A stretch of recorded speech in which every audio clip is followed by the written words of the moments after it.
What's going on, Bears fans? Welcome to another episode of Chicago Bears Central, your number one spot for everything Chicago Bears related. On today's episode, we're going to break down some of the things to look for as the Chicago Bears prepare to finish their season with the last 4 games. We're also going to talk about the Chicago Bears cap situation and where they rank as much as the cap space, which we all know they rank number 1. We're going to get to all that and more right after this. You are now tuned in to Chicago Bears Central, your number one place for all Chicago Bears news and content. All right, Bears fans. So with that being said, we have, before we get into what things to look out for the remainder of the season from the Chicago Bears, we do first want to talk about the fact that Kyler Gordon and Jaquan Brisker have both cleared concussion protocol. So they look set to play this upcoming Sunday for the Chicago Bears and hopefully finish off their season strong.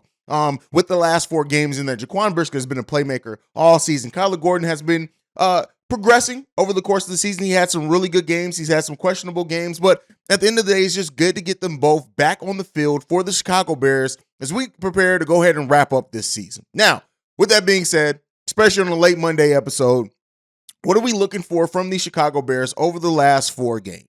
The first thing is just Justin Fields to continue to be Justin Fields, right? Especially in last game, how he looked as a passer in the pocket when he had more time. We want to see that continued development. Just the playmaking ability of Justin Fields. He's the most exciting thing about this team by far right now. And so as we look to finish this season strong, whatever that may mean, for some people that may mean looking competent in games but still losing some games, showing some development but still losing some games. Some Bears fans want to see the Bears get a couple of wins before you end the season. Whatever your version of finishing strong is for the Chicago Bears, we want to see that, but we want to see Justin Fields, in whatever that is, look really good, continue to look like the playmaker he is, continue to set records if he can, set that all-time rushing record for a quarterback in one season. But we also want to see Justin Fields be safe, be protected, not get hurt again, right? We want to see all that from Justin Fields, and he is the thing to watch for in this end of the season for the Chicago Bears. Now, another thing that we are watching for, as I kind of just alluded to, is the race for the draft pick. Where do the Chicago Bears finish with the draft pick? It's made, honestly, watching other games a little bit more interesting than what I would have thought they were otherwise. To just see where the Chicago Bears pick at, because it's going to open up so much doors for Ryan Poles. We saw how many picks he turned coming in. What did he come into with 6 picks and turned it into 11 picks by the end of the draft?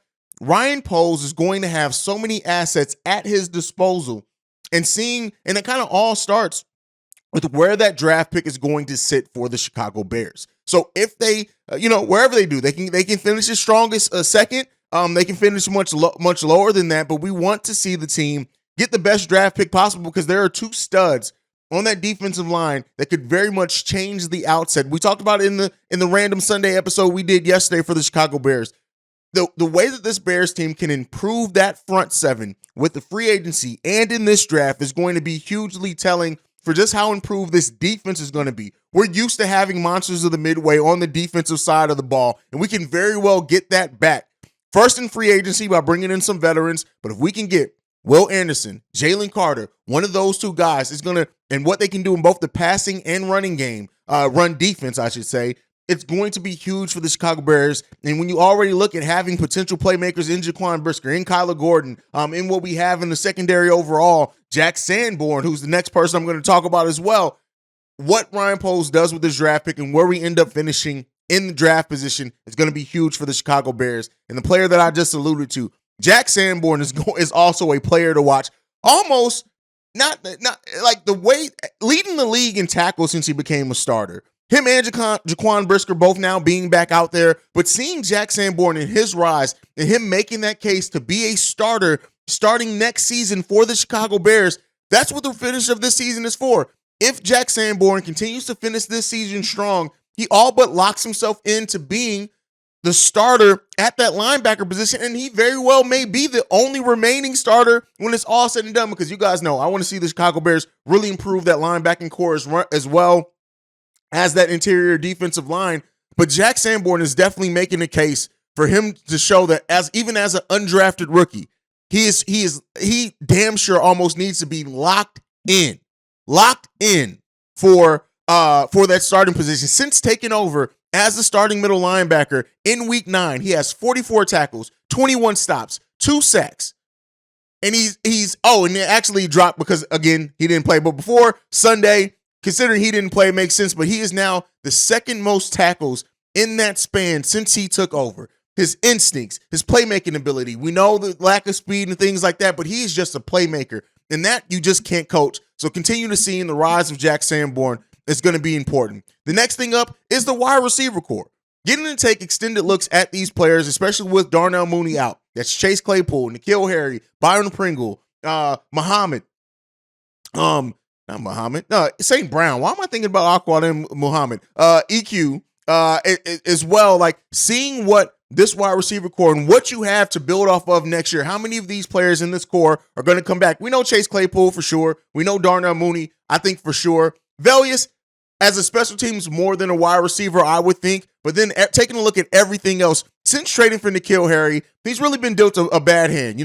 Getting injured early in, not being able to start the season so far. He has just 5 catches so far for 93 yards and a touchdown on the season. But getting to see an extended look at N'Keal Harry and what his playmaking ability is could be telling if he comes back here or not. And then continue with the offensive side of the ball. Alex Leatherwood. We talked about in the last game. He was in there, only played 10 snaps, but was in there for some of the biggest plays that Justin Fields and this offense had for him to continue to get snaps. Him and Tevin Jenkins, their development over this do they lock themselves into starting positions for next season on that offensive line? There's so much up in air for the Chicago Bears in that area.